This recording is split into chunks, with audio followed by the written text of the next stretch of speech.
イラストレーターのののまるです。今回は先日上げたこちらの動画のこのイラストの線画から塗り途中までの解説をしたいと思います。作業全体を通して見たいという人はこちらの動画、ラフの解説を見たいという人はこちらの動画で詳しく解説をしています。概要欄に貼っておきますのでそちらの動画を見てください。これ一回やってみたかったんだよな。今回の解説なのですが、熱が入ってしまって前回以上にマニアックになってしまった気がします。一つ一つ丁寧に解説していきたいと思っているので、わからないこととかあればコメント欄に質問していただけたら嬉しいです。これも一回やってみたかったんだよな。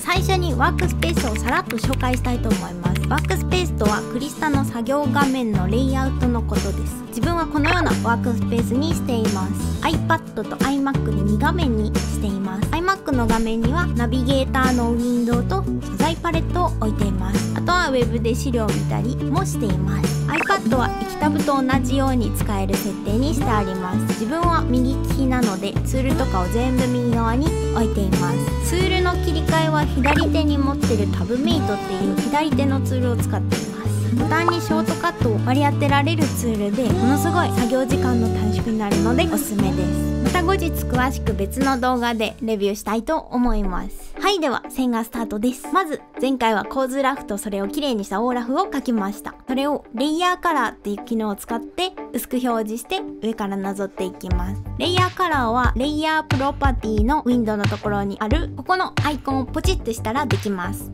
ここの帯のところを押すと色が変えられるので赤色とかにすることもできます。線画のテイストなんですが、今回は以前描いたツイステのファンアートと同じタッチにしたいと思います。半厚塗りと言えばいいのかな。とりあえずアナログのようなタッチにしたいので強弱を強めにつけた線画にしたいと思います。線画はこちらのペンを使っています。クリップスタジオアシストからダウンロードできる主線も水彩塗りも厚塗りも1本でできる怠け者ブラシを使わせていただいております。初期設定がこっちで自分が描きやすいように調整した数値がこれです。線の太さはキャンバスサイズが 3000×2000 ピクセルに対して6ピクセルか10ピクセルにしています。もしかしたら皆さんの筆圧によっては同じ太さにならないかもしれないので、描いてみて太さの数値は調整してみてください。まつげと瞳は別のレイヤーにしています。まつげは線画の上から色塗っちゃうので線画の今の工程では塗りつぶしてしまいます。線が重なったところに墨だまりみたいなものを強めにつけます。時々ラフを非表示にしたりして線画を確認します。レイヤー分けに関しまして今回は6個レイヤー分けしました。服とブレスレット、髪と耳、鼻冠、顔、瞳、顔の輪郭の6つです。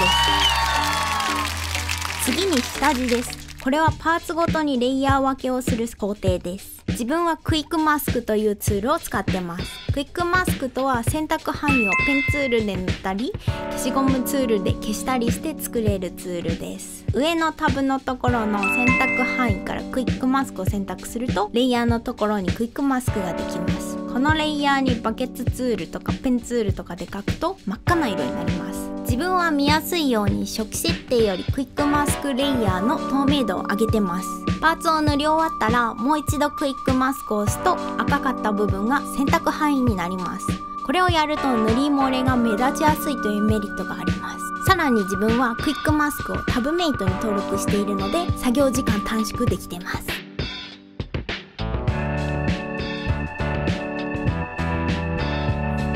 はい、できました。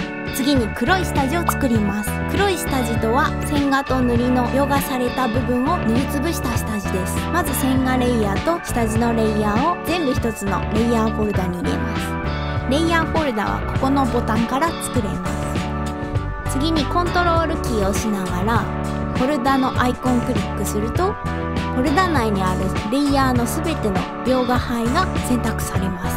この描画範囲選択超便利なので覚えておくと使えると思います。そしてそのまま新しいレイヤーを作って灰色で塗りつぶします。するとなんと塗り漏れがさらし上げに合います。これね、お仕事絵だと雑に見えてしまうので致命的なミスなんですけれども、今回は個人的な趣味やなどで時間短縮のためにごまかす方向でいきたいと思います。洗濯ペンでこの塗り漏れを塗りつぶしてしまいます。そして下地レイヤーの一番下に敷きます。この下地は塗り漏れをごまかすだけでなく後の工程で必要になってくるので、その時また説明させていただきます。余談なんですが、もし塗り漏れをきれいにしたい、許せないという高潔な魂をお持ちの方は、一番下に赤色とか黄緑色とかどぎつ色を敷くと塗り漏れが見やすくなります。それぞれのレイヤーでここも下地塗り広げてください。目の下地も塗ります。今回は他のツイステファンアートと同じ目の描き方にするために、線がぴったりに下地を敷いてからスプレーブラシで一回り下地を大きくします。で、線画をガウスぼかしでぼかします。フィルタータブのぼかし、ガウスぼかしからできます。今回は数値を6にしました。背景の下地も描きます。そして次の工程のエフェクト1に入ります。エフェクトというのは前の動画でも言ったんですが、僕の動画では塗りや線画と別にイラスト全体をなじませるために使う効果レイヤーを指すことにします。キャラ部分だけにエフェクトかけたいなぁと思った、そんな時に便利な方法をご紹介します。黒い下地を作った時と同じようにキャラクターが描画されたフォルダをコントロールキーを押しながらクリックして選択します。シンクフォルダを作成してレイヤーフォルダーにレイヤーマスクを作成します。レイヤーマスクっていうのはレイヤーの一部だけを表示したり表示にしたりすることができる機能です。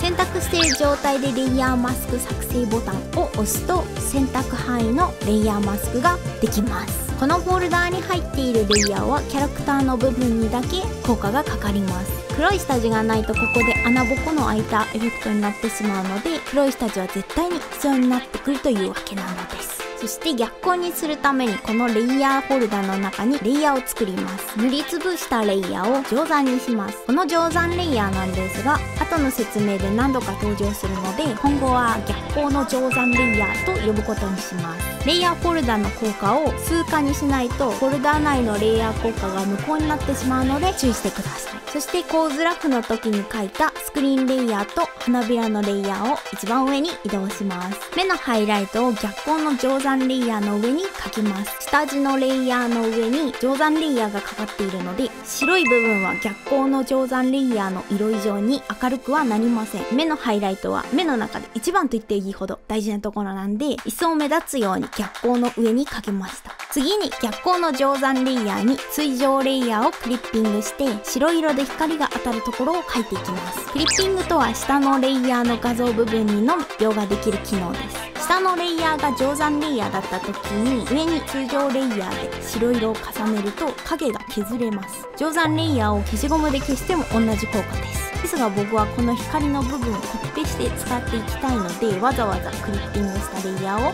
作っています。使っているブラシはクリップスタジオアシストからダウンロードできる柔肌ブラシです。構図ラフを確認しながら右上奥の光源を意識して描いていきます。で、まぶたの出っ張っているところにクリスタにもともと実装されているトン削りブラシでキラキラをかけます。